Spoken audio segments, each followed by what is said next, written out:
Bilal Al-Namr est notre invité. Bonsoir. Bonsoir. Soyez le bienvenu sur TV5 Monde. Vous êtes musicien à l'âge de 13 ans en 2010.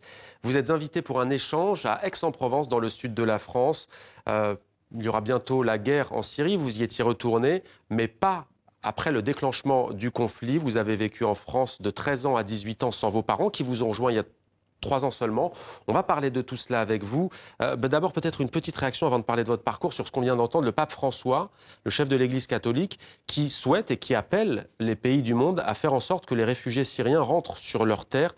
Est-ce que vous avez une réaction à apporter à ce qu'a dit le pape ? En Syrie, on m'a appris toujours cette phrase, et c'est resté dans ma tête. Si je suis né de sable et de terre, eh bien alors tous les êtres et les humains sont mes confrères. Je viens d'une capitale qui a 7000 ans. La première notation musicale, elle a été découverte en Syrie en 1948 par un archéologue français. Cette notation, elle a 3400 ans. Je pense que la terre appartient à tout le monde et je rentrerai un jour aussi en Syrie, oui. Et vous êtes vous-même natif de cette ville que vous avez citée, Damas, la capitale de la Syrie. On va maintenant vous écouter, sans plus attendre, pour celles et ceux qui ne vous connaîtraient pas encore, musique.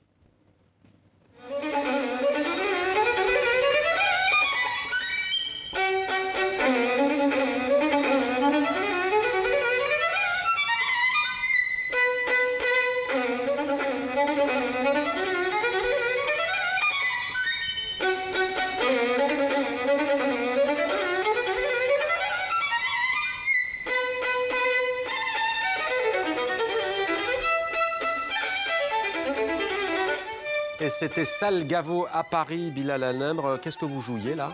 Alors, le 20e caprice de Niccolò Paganini, La vie à la roue, s'appelle, voilà. Pourquoi ce morceau ?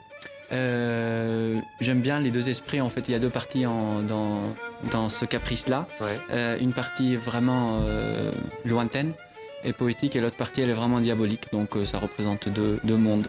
Deux mondes différents et opposés. Comment est-ce que vous avez appris à jouer le violon ? Je suis né en 1996 en Syrie, à Damas. Et à ma naissance, en fait, mon père m'a offert un petit violon joué avec 4 boutons. Donc il n'y avait pas de cordes, il y avait des boutons.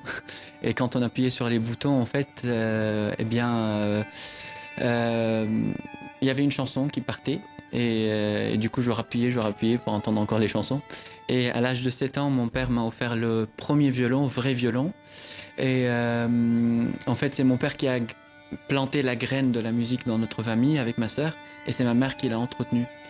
Ma sœur et ma mère, du coup, en fait, elle l'a entretenue, elle nous a emmenés partout un tout petit peu en Syrie pour voir un tout petit peu les professeurs qu'il y avait, etc. Et voilà, donc c'est comme ça que j'ai démarré le violon. Et à 13 ans, pour être très précis, allez, 14 ans, vous arrivez en France en 2010, à Aix-en-Provence, où celles et ceux qui nous regardent dans le sud de la France doivent être ce soir très fiers. Comment êtes-vous arrivé dans cette ville ? Eh bien, en fait, il faut que je vous dise rapidement le parcours, parce que si j'enlève vraiment, c'est comme les dominos, si j'enlève une pierre, ça ne marche plus. Donc en 2007, j'ai participé à un concours national en Syrie. Ouais.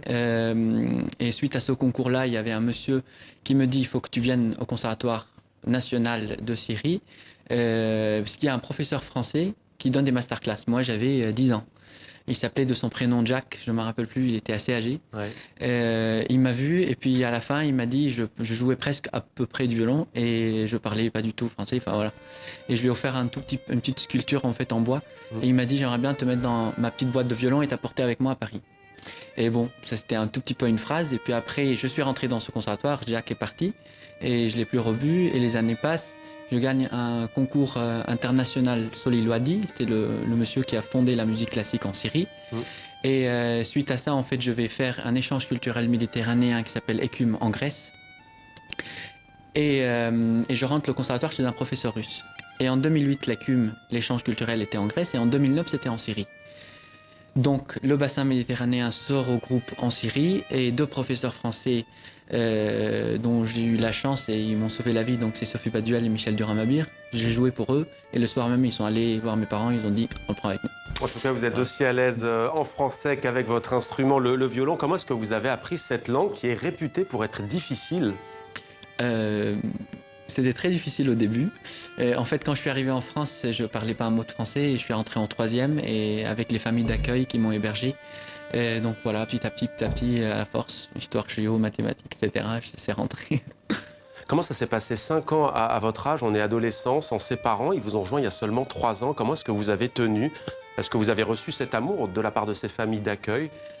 Euh, les familles d'accueil qui m'ont hébergé, en fait,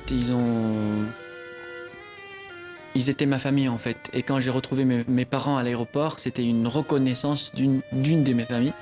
C'était la base bien sûr, mais c'était une famille.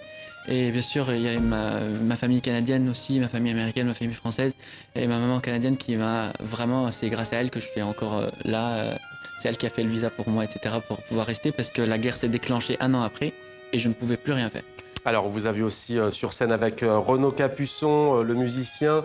Vous avez aussi intégré en septembre dernier l'Académie Daniel Barenboim, qui est pianiste, qui est chef d'orchestre, Oui. qu'on connaît beaucoup dans le monde pour son œuvre. Il œuvre à rapprocher les Israéliens et les Palestiniens. Que représente pour vous cet artiste? C'est un humain avant d'être un artiste en fait pour moi. Et il a réussi à regrouper en fait deux forces euh, et deux puissances avec le pouvoir de la musique en fait. Et comment s'est passée l'audition? Euh, C'était assez particulier. En fait, j'ai joué pour eux et après, je suis sorti, j'étais soulagé. Et ils m'ont rappelé, il dit Maestro, il veut t'écouter à nouveau. Et du coup, je dis qu'est-ce qui se passe, pourquoi? Et je suis retourné, j'ai joué pour lui, il m'a dit félicitations et je suis rentré à l'académie après. Et vous avez aussi intégré le Conservatoire national supérieur de musique de Paris, un chemin donc musical impressionnant. Est-ce que la Syrie vous manque? La terre me manque, oui, en fait. La terre de la Syrie me manque beaucoup. Je pense que je la porte dans mes gènes, en fait. Mais comme j'ai dit au début, la terre nous appartient à tous. Donc je n'ai pas de chez moi réellement parce que j'ai habité 14 ans en Syrie et j'ai habité 9 ans en France. Et là, ça fait 2 mois que je suis en Allemagne. Et j'aimerais... Vous dites, ma vie est faite de rêves, en fait, de petits rêves bout à bout qui font un grand rêve. Est-ce que vous rêvez de jouer un jour dans une salle à Damas ou à Alep ou dans d'autres villes qui ont été meurtries par cette guerre? Alors j'aimerais en fait jouer à Palmyre. Et vraiment ce théâtre romain qui est incroyable, qui a des milliers d'années. Et j'aimerais jouer les sonates et partizans de Bach, oui. Eh bien, on va profiter aussi, Bilal Hanam, c'est tout ce qu'on vous souhaite, hein, et on va profiter de votre venue sur notre plateau pour nous interpréter peut-être un air de votre Syrie natale, puisque vous êtes venu avec votre instrument. On voit ici à l'image avec Renaud Capuçon. On va vous laisser vous mettre en place.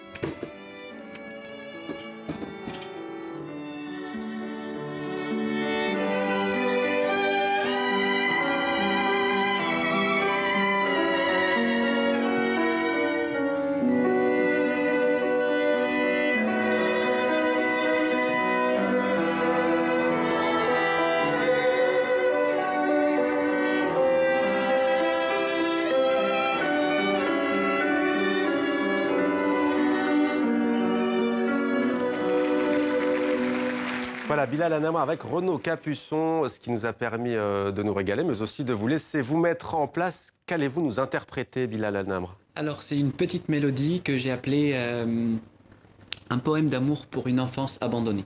Voilà. C'est à vous.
Bilal Al-Namr dans 64 minutes sur TV5 Monde. Merci beaucoup Bilal Al-Namr. On termine avec vous, avec ces quelques notes et ce morceau. Très bonne continuation à vous. On espère bien entendu reparler de vous prochainement sur TV5 Monde en 2019. Merci à vous et très belle fête de fin d'année. Bon Noël. À vous.